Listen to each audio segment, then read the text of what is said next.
오늘은 글의 종류 및 읽기의 목적에 따른 요약 방법을 이해할 수 있다라는 학습 목표를 가지고 공부해 보도록 하겠습니다.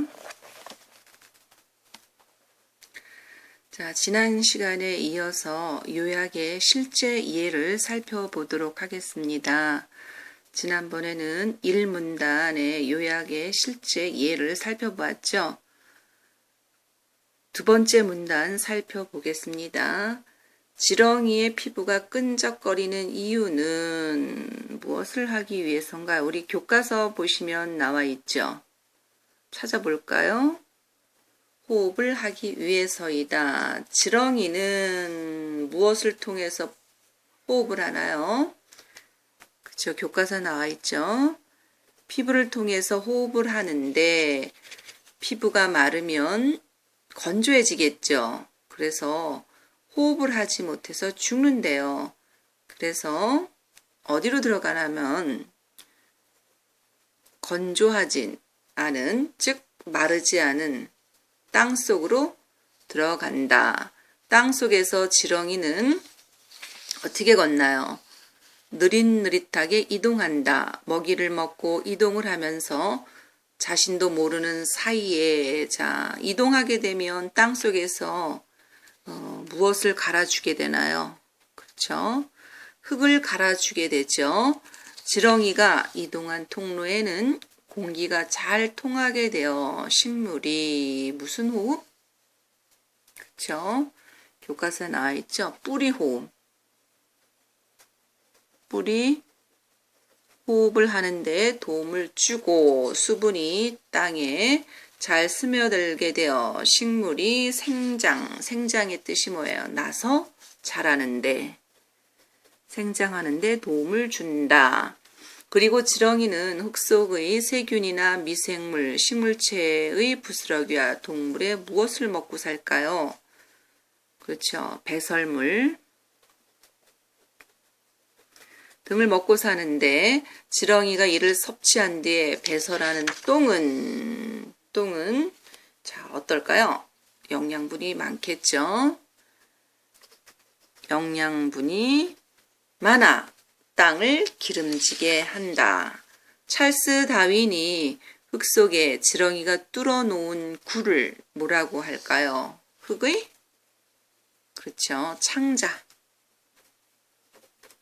창자라고 한 것도 이상할 것이 없다.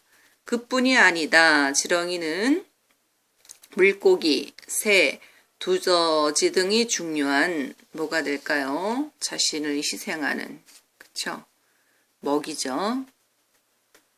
먹이가 되어서, 먹이가 되면은 우리 동식물의 자연의 아주 중요한 관계, 먹이, 사슬 유지에 기여한다. 우리 여기에 세 가지 전략이 사용이 되어 있는데요.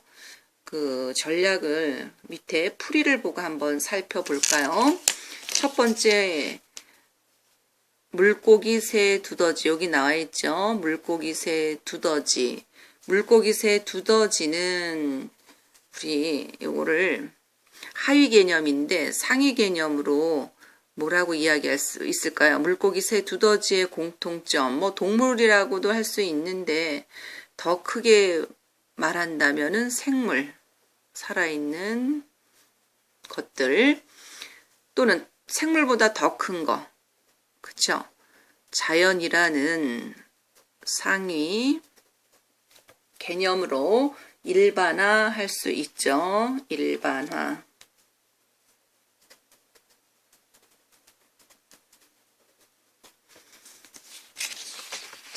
일반화할 수 있겠어. 그리고 1번, 2번, 3번 문장을 1번, 2번, 3번 문장 우리 색깔로 이렇게 표시해 놨죠. 1번 문장, 그 다음에 여기 2번 문장, 그 다음에 마지막 3번 문장. 이 1번, 2번, 3번 문장은 한마디로 뭐냐? 지렁이의 뭐에 대해서 나왔냐면 역할에 대해서 나왔죠. 지렁이의 역할입니다. 자, 그러면 이 1번, 3번 문장을 갖다가 뭘로 볼 수 있을까요? 그렇죠? 중심 문장으로 선택하고 이 문장을 합치면 훌륭한 뭐가 될까요? 그렇죠. 요약문이 되겠죠. 요약문이 될 거야. 물론 1, 2, 3번 문장들에 나타난 지렁이에 아까 뭐라 그랬죠? 선생님이 그렇죠.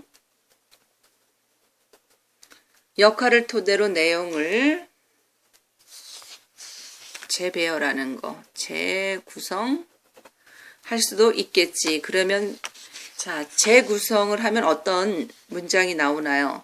지렁이의 행동은 자연을 어떻게 해롭게 한다? 아니죠. 이롭게 한다로 요약을 할 수가 있습니다. 그러니까 여기서 쓰인 전략이 뭘까요? 일단은 자, 물고기, 새, 두더지라는 생물이나 자연이라는 상위 개념으로 어떻게? 그렇죠. 일반화 전략이 사용이 됐고요. 그 다음에 여기 1번, 2번, 그 다음에 여기 3번 선택과 삭제의 전략을 사용했죠. 선택과 삭제 전략. 그 다음에 문장을 갖다가 어떻게 했습니까? 재구성해서 이롭게 한다. 역할들을 갖다가 이게 다 그냥 나열한 것이 아니라 지렁이 행동은 자연을 이롭게 한다라고 재구성을 했죠. 그래서 일반화 전략, 삭제 전략, 재구성 전략이 사용이 되었습니다. 그 다음 3번 문장을 우리 살펴볼까요? 3번 문장은 지렁이가 이렇게 땅을 위해 큰일을 하고 있다는 것도 모른 채 사람들은 농작물을 살린다며 농약을 마구 뿌리며 지렁이를 죽게 한다. 자, 여기에는 어떤 행동이 담겨 있나요? 바로 사람들의 잘못된 행동에 대한 비판적인 태도가 담겨 있죠. 지렁이가 하는 일을 알고 나서도 지렁이가 하찮고 징그럽기만 한 동물이라고 생각하며 자, 뭘 마구 뿌려댈까요?